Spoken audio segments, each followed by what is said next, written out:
Welcome back. All right, so some news of the day for your Monday. There's a lot here. A lot of logos on the board on this side, not as many on this side. So let's go ahead and talk about the international side of it. The NHL comes out today, and they have suspended their partnership with Russian business partners, completely severing ties for now, based on global events that are taking place as we speak. This also includes sponsorships and media as well. So Russian NHL site, that kind of thing. The IIHF has also come out. I've put suspends on the board. I know banned is what they're using. It essentially works the same way. Both Russia and Belarus, the IIHF has announced that those teams are out. That's World Juniors and World Championships as well. Of course, FIFA came out and announced that of the 2022 World Cup qualifying as well.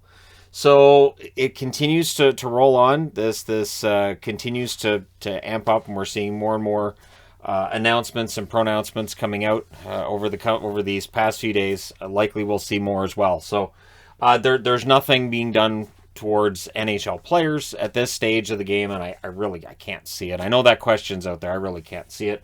So yeah, that's where we're at right now. And again, it is a fluid situation, and I'll leave it at that. 3 stars of the week this week around the National Hockey League. Austin Matthews, the first star in 4 games this week, 4 goals, 5 assists, 9 points. Now leads the league in goals. So if he ended up winning the Rocket Richard Trophy, that'd be a pretty big deal. That being said, of course, Toronto will be measured by what happens in the playoffs at playoff time. JT Miller, the second star of the week for the Canucks. 3 games, 2 goals, 6 assists, 8 points. He's been fantastic. Tampa Bay's Steven Stamkos only played 2 games, but he's the third star of the week with 2 goals, 2 assists for 4 points. So there's your 3 stars of the week for the National Hockey League. And of course, since it's the end of February, that means tomorrow we'll get the stars of the month of February, which likely will be on teams that played a lot during the 3 weeks where they had to make up games. So don't be surprised if there's a couple of Canadian team players in that list. Interesting signing for the Florida Panthers. So with the Olympic tournament that wrapped up, Petteri Lindbom was on the Finnish team that wins gold, and he signs a contract with the Florida Panthers. 28-year-old defenseman, played 40 games with the Blues, the team that originally drafted him. Now he has to clear waivers before joining Florida, so there is the possibility that, and that's because he's played in Europe this year, so there's the possibility that he doesn't clear waivers and ends up being picked up by somebody else. But either way, he has signed an NHL contract, and so that's good news for him. We'll see if that's the only one coming out of the Olympics that ends up getting a contract. You can't prove that that's what does it, but it can't hurt, right? So all the best to him, and we'll see if he clears. Speaking of players joining teams, Nick Ehlers, who's been out for a while for the Winnipeg Jets, he's at practice in a non-contact jersey. Non-contact meaning he's still a ways out, but him being at practice is an important step towards coming back. And Andrew Kopp is close to a return from a concussion. We'll see how that goes for him. And really, the Winnipeg Jets, the injuries don't help for a team that's already been underachieving, and Andrew Kopp is a huge part of that team. He's important to their penalty kill. He's a very important forward who does kind of a little bit of everything, and when he's not in the lineup, that's going to hurt them. Detroit news, Jacob Vrana could return this coming weekend. What's interesting, too, is that Anthony Mantha down here for the Capitals, he's taking some contact at practice, and he's seen as not being too far out. So guys who are traded from each other, who do have lengthy histories of getting hurt, they both could return, say, at around the same time. So it's an interesting deal that I'm sure we'll look at again before this season is done. But Vrana, Mantha, both of them progressing towards returns to the lineup. Interesting news with Vegas as well when it comes to returns. Robin Lehner returns tomorrow, so they confirm that he'll start tomorrow against San Jose. But Janmark, as well as Pacioretty, will not play for Vegas. So the injury issues, and the one thing that I always I think you need to put an asterisk next to is when you say, when this team gets healthy, because in the world of hockey, teams very often don't get healthy. It's just a matter of changing which players are hurt. So for Vegas, they've been dealing with a lot of injuries. Yes, key injuries, absolutely. But it's one of those years for Vegas, right? So we'll see when Janmark and Pacioretty come back. Lehner coming back should be important to them. Brossoit's played well in his absence, but Brossoit starter material, probably not. And so, yeah, having Leonard back should be good for them, especially as we're 3 weeks out from the deadline and all that, right? Brendan Perlini is on waivers for the Edmonton Oilers. I would expect that he clears, but again, the waiver wire seems to be very unpredictable this season. So we'll see with that. They've also placed Chris Russell on long-term injured reserve, so that frees up some cap space. It's a bookkeeping day-to-day thing. It means he has to miss a minimum of 10 games and all that.